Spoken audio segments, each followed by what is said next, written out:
Lapisan gas ozon adalah salah satu lapisan di stratosfer bumi yang berfungsi melindungi bumi dari paparan langsung sinar ultraviolet matahari. Tahukah kalian bagaimana gas ozon dapat terbentuk? Secara sederhana, gas ozon terbentuk secara alami melalui siklus Chapman. Siklus Chapman diawali dengan terjadinya reaksi pemecahan gas oksigen oleh sinar ultraviolet matahari sehingga menghasilkan dua atom oksigen. Atom oksigen yang dihasilkan kemudian bereaksi dengan satu gas oksigen lainnya sehingga menghasilkan gas ozon. Gas ozon yang dihasilkan kemudian dapat terurai kembali menjadi gas oksigen jika terdapat gas klorofluorokarbon. Reaksi pembentukan dan peruraian ozon ini terjadi secara terus-menerus dan bolak-balik atau reversible. Akan tetapi, jika konsentrasi gas klorofluorokarbon makin meningkat, laju peruraian gas ozon menjadi gas oksigen akan lebih tinggi dibandingkan laju pembentukan gas ozon. Hal ini mengakibatkan keadaan setimbang menjadi terganggu dan berakibat pada penipisan lapisan ozon di stratosfer. Hal ini menunjukkan bahwa konsentrasi suatu zat dapat memengaruhi kesetimbangan reaksi. Adakah faktor-faktor lain yang dapat memengaruhi kesetimbangan reaksi? Untuk mengetahuinya, mari kita simak pembahasan berikut ini. Kesetimbangan reaksi menunjukkan bahwa laju reaksi maju atau pembentukan produk sama dengan laju reaksi mundur atau laju reaksi peruraian produk. Akan tetapi, adanya pengaruh dari luar sistem dapat memengaruhi kesetimbangan reaksi. Pada tahun 1884, seorang ilmuwan asal Prancis bernama Henri Louis Le Chatelier menyatakan suatu asas yang dikenal sebagai asas Le Chatelier.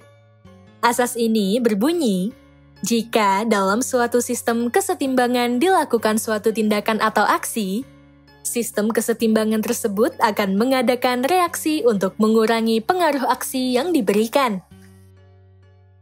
Reaksi yang dimaksud dalam sistem kesetimbangan adalah terjadinya pergeseran ke kiri atau ke kanan bergantung pada aksi yang diberikan. Reaksi tersebut dapat memengaruhi pereaksi atau produk. Secara ringkas, asas Le Chatelier dapat disimpulkan sebagai berikut. Reaksi sama dengan negatif aksi. Terdapat 4 faktor yang dapat memengaruhi kesetimbangan reaksi. Keempat faktor tersebut adalah pengaruh konsentrasi, pengaruh volume dan tekanan, perubahan suhu, serta penggunaan katalis. Mari kita bahas satu persatu.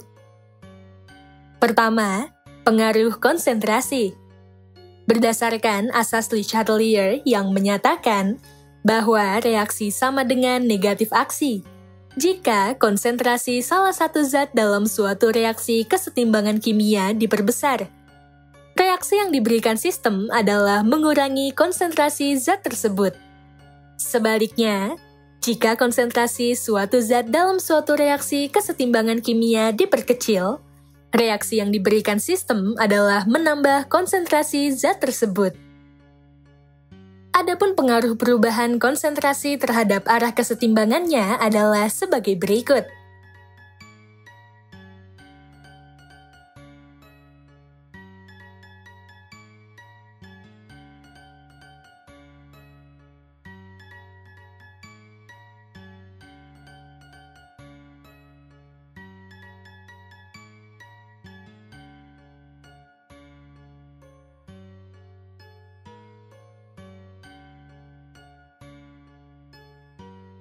Untuk lebih memahaminya, perhatikan contoh penerapan pengaruh konsentrasi dalam reaksi antara ion kromat yang berwarna kuning dan larutan yang bersifat asam sehingga mengandung ion hidrogen membentuk ion dikromat yang berwarna jingga serta air dengan persamaan reaksi sebagai berikut.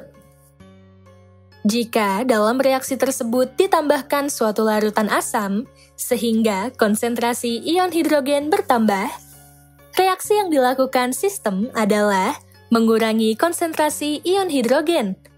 Hal ini mengakibatkan kesetimbangan akan bergeser ke kanan dan mengakibatkan warna larutan yang dihasilkan menjadi lebih jingga karena pembentukan ion dikromat juga bertambah. Jika dalam reaksi tersebut ditambahkan larutan kalium kromat yang mengandung ion kromat sehingga konsentrasi ion kromat bertambah, reaksi yang dilakukan sistem adalah mengurangi konsentrasi ion kromat. Dengan demikian, kesetimbangan akan bergeser ke kanan dan mengakibatkan warna larutan yang dihasilkan menjadi lebih jingga karena pembentukan ion dikromat juga bertambah. Jika dalam reaksi tersebut ditambahkan suatu larutan basa yang mengandung ion hidroksida, ion hidrogen dari larutan yang bersifat asam akan terikat dengan ion hidroksida, sehingga menghambat pembentukan ion dikromat. Hal ini mengakibatkan terjadinya pengurangan konsentrasi ion dikromat yang ditunjukkan dengan warna larutan hasil reaksi yang memudar. Adapun reaksi yang dilakukan sistem adalah menambah konsentrasi ion hidrogen sehingga kesetimbangan reaksi bergeser ke kiri. Kedua, pengaruh volume dan tekanan. Reaksi kesetimbangan yang melibatkan pereaksi atau produk berfasa gas pasti memiliki tekanan serta volume tertentu. Jika volume dan tekanan yang digunakan untuk berlangsungnya reaksi tersebut diubah, hal ini akan memengaruhi arah kesetimbangan reaksi. Pergeseran arah kesetimbangan reaksi bergantung pada jumlah koefisien pereaksi dan produk. Jika tekanan diperbesar dan volume diperkecil, kesetimbangan akan bergeser ke arah yang memiliki jumlah koefisien reaksi lebih kecil. Sebaliknya, jika tekanan diperkecil dan volume diperbesar, kesetimbangan akan bergeser ke arah yang memiliki jumlah koefisien reaksi lebih besar.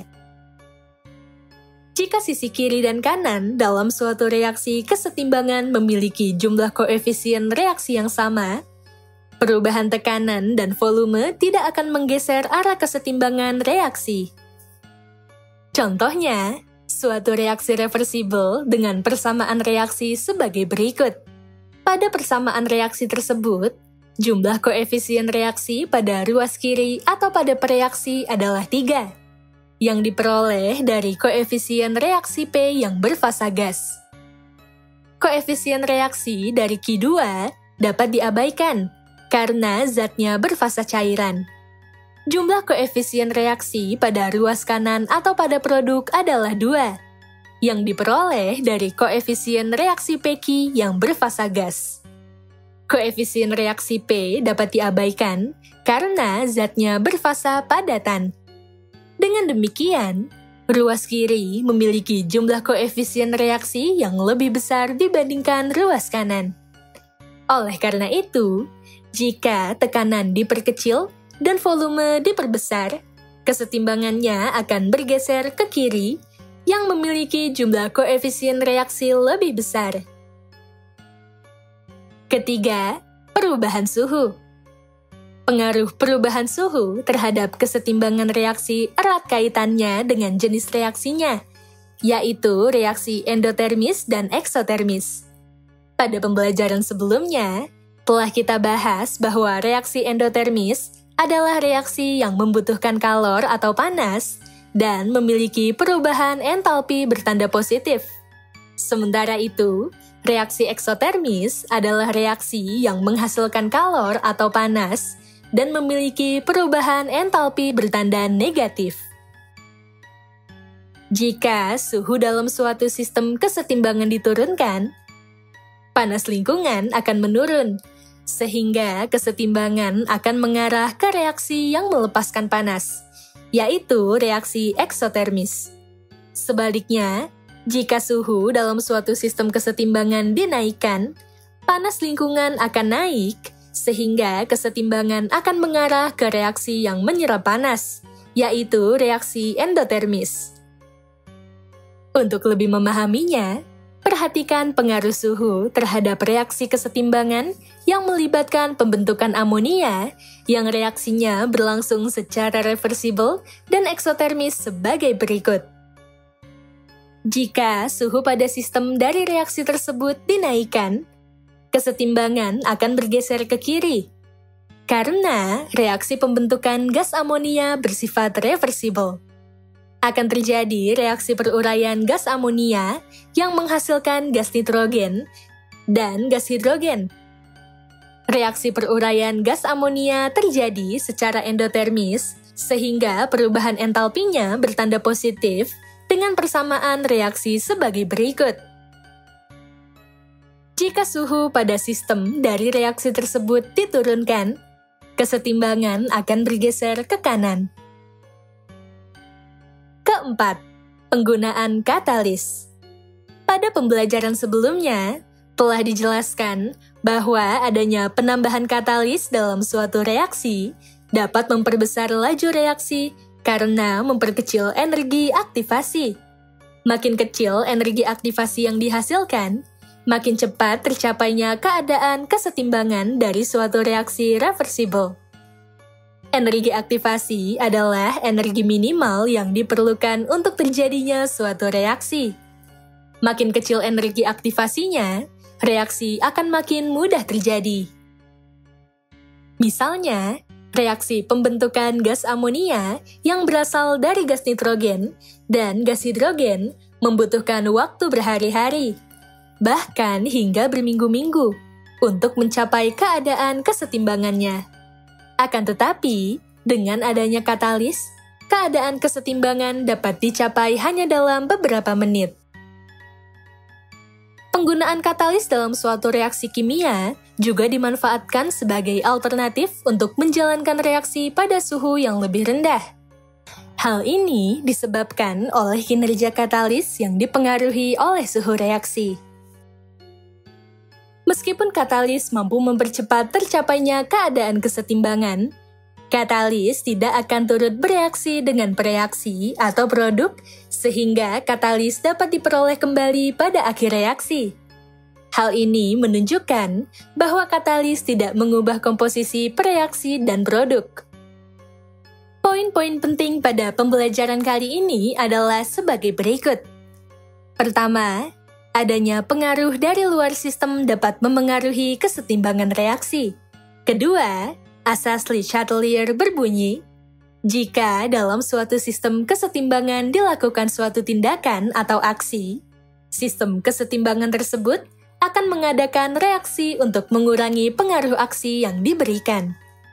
Ketiga, faktor-faktor yang dapat memengaruhi terjadinya kesetimbangan reaksi adalah konsentrasi, tekanan dan volume, suhu, serta katalis. Keempat, apabila konsentrasi salah satu zat dalam suatu reaksi kesetimbangan kimia diperbesar, reaksi yang diberikan sistem adalah mengurangi konsentrasi zat tersebut. Kelima, jika volume dan tekanan yang digunakan untuk berlangsungnya reaksi tersebut diubah, hal ini akan memengaruhi arah kesetimbangan reaksi. Jika tekanan diperbesar dan volume diperkecil, kesetimbangan akan bergeser ke arah yang memiliki jumlah koefisien reaksi yang lebih kecil. Jika tekanan diperkecil dan volume diperbesar, kesetimbangan akan bergeser ke arah yang memiliki jumlah koefisien reaksi yang lebih besar. Keenam, jika suhu dalam suatu sistem kesetimbangan diturunkan, kesetimbangan reaksi bergeser ke arah reaksi eksotermis. Sebaliknya, jika suhu dalam suatu sistem kesetimbangan dinaikkan, kesetimbangan reaksi akan bergeser ke arah reaksi endotermis. Ketujuh, penambahan katalis dalam suatu reaksi akan menurunkan energi aktivasi, sehingga keadaan kesetimbangan makin cepat tercapai.